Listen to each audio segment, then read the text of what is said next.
Salut à toi et bienvenue dans une nouvelle vidéo d'Immersion Trail.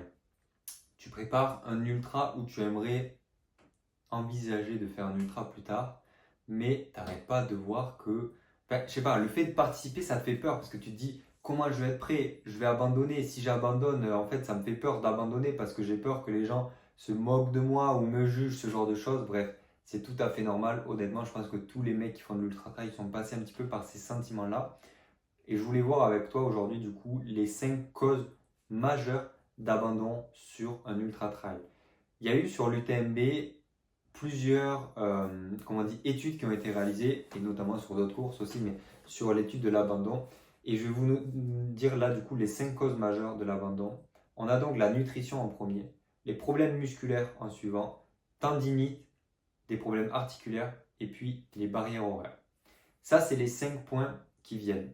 Peut-être que pour certains, quand je vous parle de nutrition, vous vous dites, mais attends, moi c'est vraiment le cadet de mes soucis en fait. Pour moi, finir un ultra, c'est réussir à passer les barrières horaires et réussir à être prêt musculairement.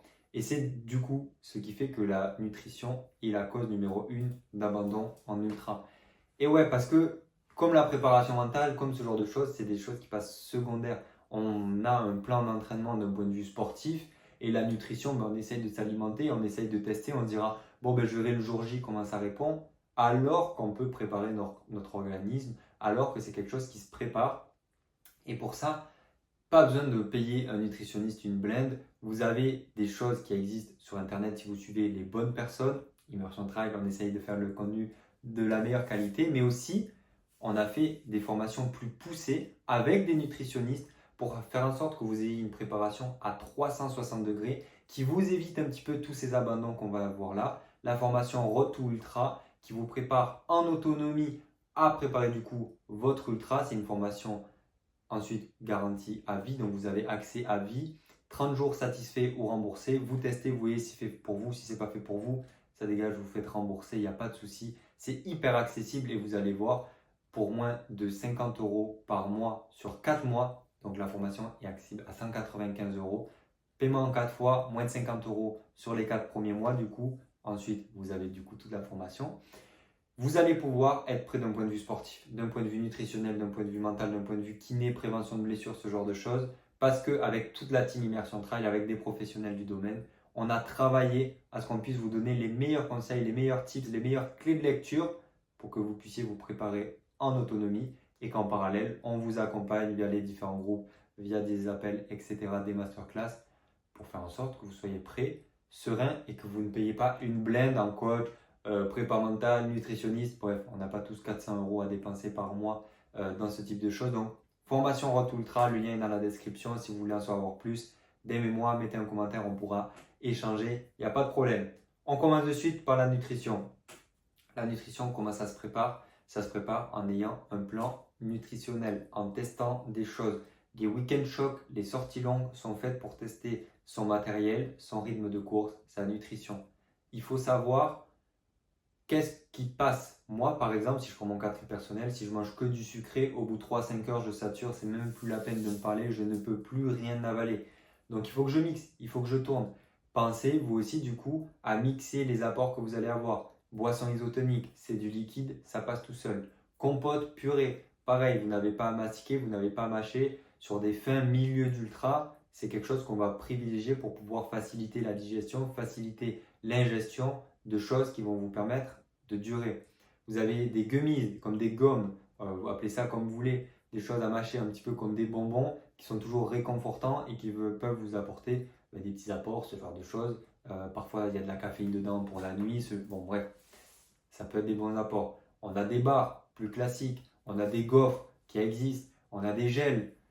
Bref, certaines personnes me disent oui, mais j'arrive pas à moi manger les gels, c'est trop sucré, ouais. Donc pensez à les diluer avec de l'eau. Vous prenez un petit shot de gel, vous prenez le tiers d'une flasque, vous mélangez tout ça dans la bouche, vous avalez, ça passera tout seul. Du moins moi ça passe tout seul, alors qu'un gel seul comme ça, impossible que je puisse l'avaler. Bref, c'est en ayant de l'expérience, en testant des choses, en vous renseignant avec les bonnes personnes. Communauté Immersion Trail, c'est gratuit, vous pouvez nous rejoindre, le lien dans la description, on met un maximum de conseils que vous allez pouvoir justement prendre en compétence, tester des choses, les appliquer et ça va marcher pour vous. Donc la nutrition, hyper important, il faut pouvoir tester, essayer, échouer, réussir, appliquer. C'est comme ça que vous allez pouvoir réussir, terminer vos prochains ultras avec des méthodes qui marchent et qui marchent pour vous. Parce que ce qui marche pour moi, ce qui marche pour lui ne marche pas pour vous. Donc il faut tester et mettre en pratique. Ce n'est pas le jour de votre ultra qu'il faut se dire « Ah tiens, je vais essayer ce truc. » Bam, échec, indigestion, trouble digestif, bim bam, on bâche. C'est dommage. Ça peut être évité. Second point, on a dit musculaire. Comment on a des gros muscles, comment on finit 160 km ou même 80, peu importe. Eh bien, il faut se préparer. Pour le point de vue musculaire, je ne vais pas faire un point sur le renforcement musculaire, sur la plio, etc. Je vais me concentrer uniquement sur une bonne préparation. Qu'est-ce que c'est une bonne préparation? C'est une préparation progressive qui respecte vos contraintes, qui respecte du coup les différentes contraintes que vous avez de vie professionnelle, personnelle. Parce que une bonne préparation, c'est quelque chose qui respecte votre vie. Le trail, c'est quelque chose qui vient en complément.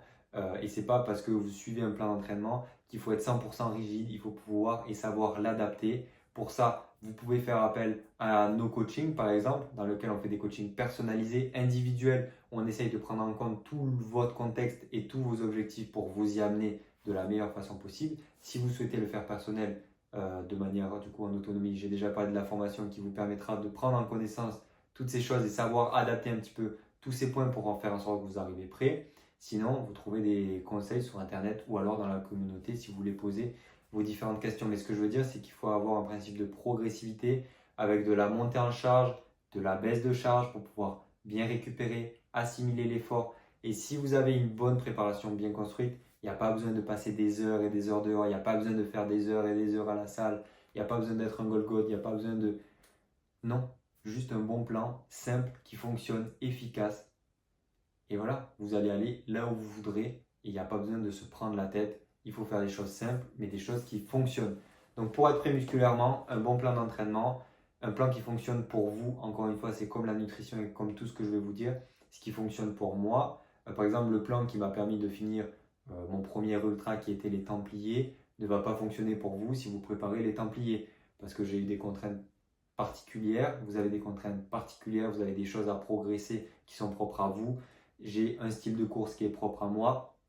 Il faut pouvoir en prendre en compte tous ces éléments pour faire en sorte que vous soyez prêt pour vous, avec vos lacunes, avec vos points forts, etc. etc. Bref, vous avez compris, je pense. Le second point, tendinite. Je vais prendre tendinite articulaire qui sont du coup le point 3 et 4 des causes d'abandon.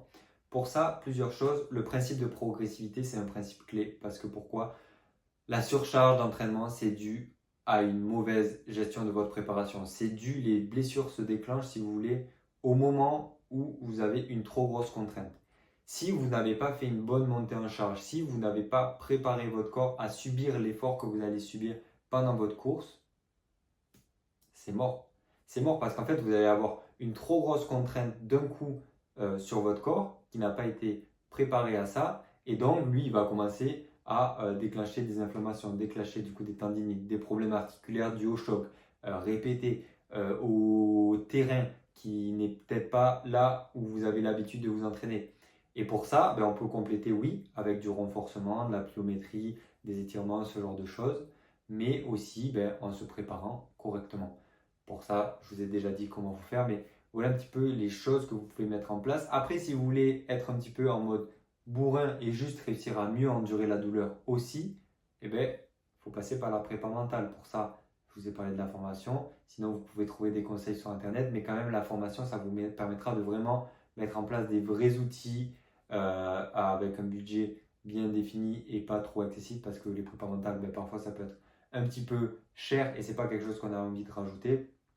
Le fait d'avoir une prépa à 360 sur ça, c'est vraiment hyper bénéfique pour vous. Donc, la prépa mentale, ça pourra vous aider à endurer certains problèmes de tendinite, des problèmes articulaires et d'aller chercher plus loin, d'avoir plus de résilience et d'être capable de finir votre ultra.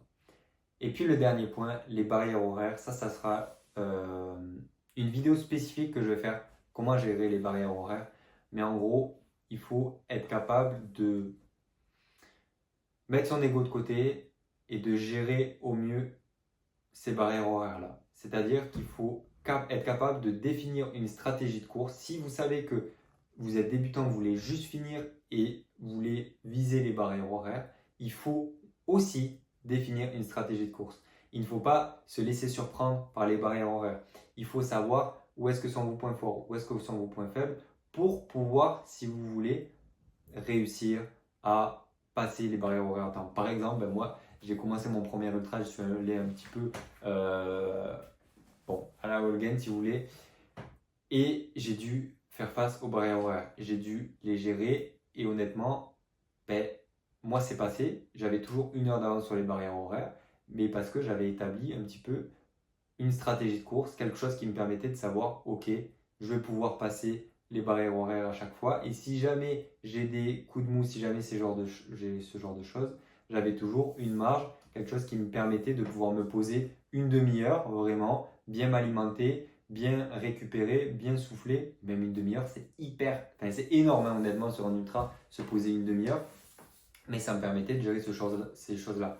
Pareil, si je reprends le dernier ultra sur le Tour des Géants, vous vous doutez bien que je suis parti en mode ok, je vais gérer vraiment les barrières horaires sur le départ. J'avais prévu de faire en sorte de gratter du temps au fur et à mesure sur les barrières horaires pour quand j'arrivais en gros sur le deuxième tiers de course, je puisse avoir la possibilité de faire, je crois que j'avais 3 ou 4 heures de sommeil, de nuit, de dormir 3 ou 4 heures en gros, si j'avais un trop gros coup de mou qui n'était pas prévu. Alors ça, c'est sur des ultras très très longs, très spécifiques, 3 à 4 heures de sommeil, ça peut se faire sur des trucs comme UTMB. Mais par exemple, Templier, c'est des courses trop rapides pour ça, mais sur des ultras un petit peu plus longs, 120, 130, 150, 160, vous pouvez avoir cette stratégie d'en gros essayer de gratter au fur et à mesure sur la barrière en ayant une stratégie comme ça progressive pour comme ça, en cas de trop gros coup de mou, vous avez la possibilité de vous poser 3 heures pour dormir, pour vraiment récupérer et pouvoir repartir un petit peu plus frais. Donc voilà, je ferai une vidéo de toute façon pour parler de toutes ces choses-là. Mais si vous voulez en savoir plus et si vous préparez un ultra mais que il y a trop de choses à gérer et que vous découvrez un petit peu avec ces vidéos différents points que vous voulez creuser, ce genre de choses, allez honnêtement sur la formation Road to Ultra. Demandez-moi des infos, que ce soit en commentaire, en DM sur Instagram, @immersiontrail, ou alors vous avez tous les liens en description si vous voulez prendre vos places parce qu'il ne nous reste plus énormément de places disponibles pour la formation. Il y a une promo qui est limitée pour avoir l'offre à 195 € disponible en paiement en 4 fois, comme je vous ai dit. Mais honnêtement, ça vaut le coup parce que ça vous permettra d'avoir des avis de vrais experts et on vous donne des clés. On n'est pas là pour vous donner du théorique, des choses à mettre en place, mais plutôt c'est des choses que vous allez tester sur le terrain, que vous allez devoir appliquer à vous, tester, voir si ça marche, corriger. Et c'est comme ça en fait que vous allez réussir à finir vos ultras. C'est en testant. Les vraies méthodes qui fonctionnent en ultra, c'est savoir ce qui fonctionne pour vous. C'est pas juste appliquer bêtement parce que quand vous allez vous retrouver face à un mur, si on vous a jamais appris à le passer, si on vous a jamais appris à comment le contourner, ça va être problématique. Parce que c'est bien beau de s'entraîner, par exemple, nous on fait des coachings, mais on essaye aussi de faire de l'apprentissage avec la personne pendant nos coachings. Pourquoi? Parce que si vous avez juste un coach qui vous donne des plans d'entraînement, etc., et qui vous entraîne à aller au bout de votre ultra, mais qui ne vous entraîne pas à tous les imprévus qu'il peut y avoir, s'il y a un imprévu le jour de course, comment est-ce que vous allez faire pour le gérer? C'est là que c'est compliqué, tandis qu'une formation ou les coachings un peu personnalisés comme on peut proposer et individuels, ça permet justement d'envisager ces scénarios-là et d'apprendre à surtout les éviter, les contourner, comment s'adapter, ce genre de choses. Et c'est vraiment quelque chose d'individuel, personnalisé et qui est propre à vous, qui vous permettra de finir vos courses, vos ultras. Donc n'hésitez pas à aller voir tous les liens dans la description, à nous rejoindre sur notre communauté WhatsApp. Et puis si vous voulez plus des vidéos du genre, abonnez-vous, mettez un like parce que comme ça, l'algorithme va pouvoir vous proposer des vidéos soit d'immersion trail, mais soit autour du trail et de l'ultra, et vous allez pouvoir monter en compétence aussi, miser un petit peu le pour et contre sur certaines choses. Et puis nous, on se retrouve demain pour une prochaine vidéo. Sur ce, je vous dis à plus, bonne sortie, bye bye.